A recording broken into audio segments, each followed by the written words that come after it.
మంగళవారం మరియు శుక్రవారం అస్సలు చేయకూడని తప్పులు. ఈ 2 రోజులు జుట్టు మరియు గోళ్ళు కత్తిరిస్తే మీ ఆయుష్ తగ్గుతుంది. ఇనుప వస్తువులు కొనకూడదు.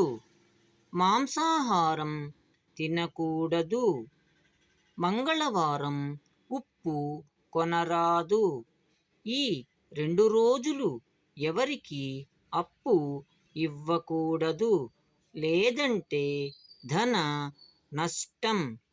మంగళవారం కొత్త పనులు ప్రారంభిస్తే నష్టాలు ఖాయం. శుక్రవారం కత్తులు కొనకూడదు.